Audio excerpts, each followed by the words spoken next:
ከካንሰር ጋር የተያያዘ ጥንቃቄ ለማድረግ የሚረዱ 10 ዋና ዋና ነጥቦችን ለማስቀመጥ ወዳለው። አንደኛ ማንኛውም አይነት ጭስን ማስወገድ ወይንም ማጨስን ማስወገድ፣ ሲጋራ፣ ሺሻ የመሳሰሉትን በቀጥታ የላንግ ካንሰርን ለማባባስ ምክንያት ስለሚሆን ማለት ነው። ሁለተኛ በአግባቡ እንብላ፣ መጠናችንን እንወቅ። ማይንድፉል ኢቲንግ የሚባለውን መርጠን የትኛው ለኔ ይጠቅመኛል የትኛው አይጠቅመኝም ስለ ራበኝ ብቻ ሳይሆን ለሌላም በሽታ ሊያጋልጠኝ ስለሚችል ብለን በአግባቡ መመገብ ያስፈልገናል። በተለይ ቀይ ስጋ ጥሬ ስጋ የሚበሉ ሰዎች ለኮለን ካንሰር አጋላጭ እንደሆነ ስለሚጠቅስ ነው ሪሰርቹና በአግባቡ መመገባችን ተገቢ ይሆናል ኢንሻአላህ። ሶስተኛው በቂ የሆነ የአካል ብቃት እንቅስቃሴ ማድረግ። አራተኛ በተቻለ መጠን ክብደታችን እንዳይጨምር መጠንቀቅ። አምስተኛ መጠጥን አልኮል ነገሮችን ማቆም። ስድስተኛ ለጨረር ከመጠን በላይ መጋለጥን ማቆም። የፀሐይ ብርሃን መጠቀም ካለብን የምንጠቀምበት ሰዓት ከ2 ሰዓት እስከ 3 ተኩል እስከ 4 ሰዓት ያለውን ብንጠቀም፣ ከሰዓት ደግሞ ከ9 ሰዓት በኋላ እስከ 11 ሰዓት ያለውን ብንጠቀም የተሻለ ይሆናል። የተለያዩ ጥናቶች እዚህ ላይ አሉ። እንደየ አካባቢያችን ደግሞ የጨረር ወይንም ዩቪ ራዲዬሽን የምንላቸው አልትራቫዮሌት ሬይ በጣም የሚበዛበት ሰዓት ሊኖር ይችላል። አንዳንድ አካባቢ ከ8 ሰዓት እስከ 9 ሰዓት ሊበዛ ይችላል። አንዳንድ አካባቢ ደግሞ ከ4 ሰዓት እስከ 5 ሰዓት፣ አንዳንድ ቦታዎች ላይ ደግሞ ከ9 ሰዓት በኋላ ሊበዛ ይችላል። እነዚህን ጨረሮች መጠንቀቅ ያስፈልገናል ኢንሻአላህ። ይሄን በማድረግ ካንሰርን መጠንቀቅ እንድንችል ይረዳናል። ሰባተኛ የአካባቢያችን ያሉ የኬሚካል ፍሳሾችና የአካባቢ ብክለትን በተቻለ መጠን መጠበቅ አስፈላጊ ይሆናል። ስምንተኛ የተለያዩ ኢንፌክሽኖች ሲኖሩ ሰውነታችን ውስጥ ቶሎ በመታከም መድኃኒት ማግኘቱ የተሻለ አማራጭ ይሆናል። ዘጠነኛ በቂ እንቅልፍ መተኛት ካንሰርን ለመከላከል አቅም እንድናገኝ ይረዳናል። አስረኛ በቂ ቫይታሚን ዲ ማግኘት ሰውነታችን ውስጥ ማከማቸት የተሻለ ይሆናል ማለት ነው ኢንሻአላህ።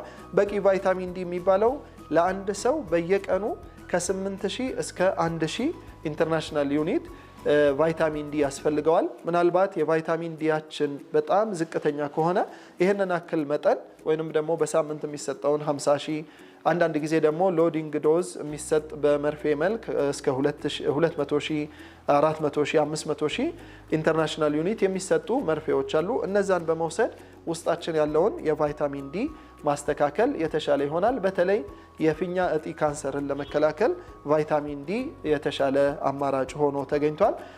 ተመልካቾች የዛሬውን ፕሮግራሜን በዚሁ አብቅቻለሁ ኢንሻአላህ።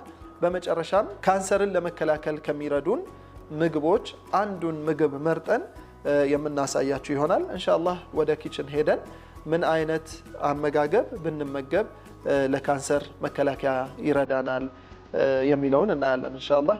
ወደ ኪችናችን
ቢስሚላህ ወልሐምዱሊላህ ወሰላቱ ወሰላሙ ዐላ ረሱሊላህ ሰለላሁ ዐለይሂ ወሰለም። ያው ተመልካቾች አሁን ኪችናችን ላይ ተገኝተናል።